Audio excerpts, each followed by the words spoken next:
Good morning बच्चों। हम कर रहे थे कक्षा 12 का विद्रोही व राज लेसन। हमने दो प्रश्न कर लिए थे, तीसरा प्रश्न है ये। प्रश्न नंबर 4 पढ़ा हुआ है, इस पे ना जाएं। हमने पढ़ लिया था लॉर्ड डलहौजी की सहायक संधि क्या थी, उसके पूरे गुण।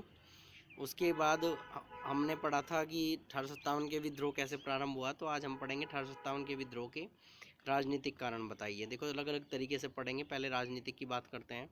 देखो लॉर्ड वेलेस्ली की सहायक संधि प्रणाली ने आकार धारण कर लिया। देखो लॉर्ड वेलेस्ली की सहायक संधि जैसे ही लागू हुई तो फिर ये आ गया था कि हर जगह उसके बारे में कोई डिटेल थोड़ी सी है कि प्रत्येक राजा को अपने यहाँ जो सहायक संधि कर लेता था अपने यहाँ एक रेजिमेंट रखनी होती थी। इससे अंग्रेज़ों को सारी सूचनाएं पहुंचनी शुरू हो गई। पहले तो कारण ये रहा। उसके बाद डलहौजी ने नैतिक व राजनीतिक सीमाओं को छिन्न भिन्न कर दिया, वह व्यापगत का सिद्धांत गढ़ा। उसके बाद डलहौजी ने व्यापगत का सिद्धांत लागू कर दिया। अब क्या था, किस कारण से यहाँ राजनीतिक कारण हुए, क्या क्या प्रॉब्लम हुई, उसके बारे में पढ़ेंगे। डलहौजी की विलय की नीति ने सभी राजाओं को व्याकुल कर दिया। इसे विलय की नीति भी कहते हैं। तो इसने सभी राजाओं को व्याकुल कर दिया। जो हिंदू राजा थे उनसे दत्तक पुत्र लेने का अधिकार छीन लिया गया।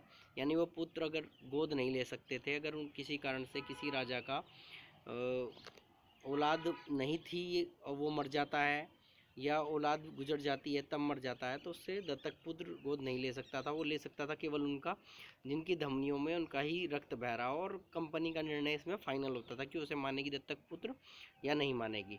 तो दत्तक पुत्र लेने का अधिकार छीन लिया। उत्तराधिकार का अधिकार उनको था नहीं रहा जिनकी धमनियों में वंश का प्रवर्तक का खून नहीं बह रहा था। यानी उत्तराधिकारी वही बनेगा जो उनकी धमनियों में उनका रक्त बह रहा हो, बाकी नहीं बन सकते।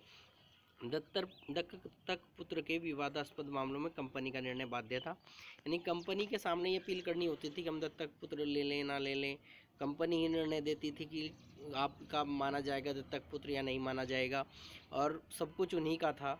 तो अगर किसी कारण से वो ना माने कि दत्तक पुत्र गोद लिया और ना माने तो वो विलय अंग्रेजी शासन में विलय हो जाता था वो राज्य। पक्षपात रहित वह शुद्ध का निर्णय लेने के लिए सर्वोच्च न्यायालय उस समय नहीं था। पंजाब व सिक्किम को विलय के अधिकार द्वारा विलय कर लिया गया। सबसे पहले पंजाब और सिक्किम पे अंग्रेजों ने आक्रमण किया और एक अधिकार था विलय का अधिकार, यानी विलय हो गया अब हमारा, हमने जीत लिया, उससे ले लिया। सतारा, जैतपुर, संबलपुर, उदयपुर, झांसी और नागपुर को व्यापगत के सिद्धांत द्वारा विलय कर लिया गया। यानी किसी के दत्तक पुत्र नहीं था, उन अन्य मामलों में उन्हें सभी ले लिया गया। और अवध का तो बहुत ज़बरदस्त रहा। अवध पे तो अवध का जो राजा था उस समय वो बहुत ज़बरदस्त राजा था, और अवध के राजा पे कुशासन का आरोप लगाया, और कुशासन का आरोप लगा के उनका हड़प कर लिया गया राज्य। तंजौर व कर्नाटक के नवाब की उपाधियाँ समाप्त कर दी गई, उनकी उपाधियाँ छीन ली गई। अब भारतीय राजाओं को सबको जब इतने सारे अत्याचार हो गए, राज्य विलय कर लिए गए, तो उन्हें लगने लग गया कि अब तो ये अच्छा नहीं करेंगे, अब गड़बड़ हो गई और हमारा जो अस्तित्व है वो खतरे में है। इन्हीं सबको देखते हुए, और उनका वो जो भय था ये निराधार भी नहीं था, वास्तव में ऐसा ही था। ब्रिटिश साम्राज्य के निर्माता सर चार्ल्स नेपियर ने तो यहाँ तक कहा था कि यदि मैं 12 वर्ष तक भारत का सम्राट बन जाऊँ तो भारत में कोई राजा शेष नहीं रहेगा, निजाम का नाम सुनाई नहीं देगा। हैदराबाद में निजाम हुआ करते थे और नेपाल भी हमारा होता। मतलब देखो क्या स्थिति थी, वास्तव में वो यही चाह रहे थे। सभी राज्यों में अविश्वास का वातावरण उत्पन्न कर दिया, सब राज्य अविश्वास से गिर गए। भारतीयों को तो लगने लगा कि अंग्रेज देखने में मेमने हैं, वास्तव में वो भेड़िए की भूमिका निभा रहे हैं। उपरोक्त सभी राजनीतिक कारणों से 1857 के विद्रोह में चिंगारी का काम किया और सब लोग भड़क उठे। एक प्रश्न आएगा कि अवध में क्यों व्यापक हुआ, तो अवध में यही कि अवध का जो राजा था वो ज़बरदस्त था, लोग उसे अच्छा मानते थे, बेस्ट मानते थे। उसके बारे में अलग से पढ़ेंगे। फिलहाल इतना ही, धन्यवाद।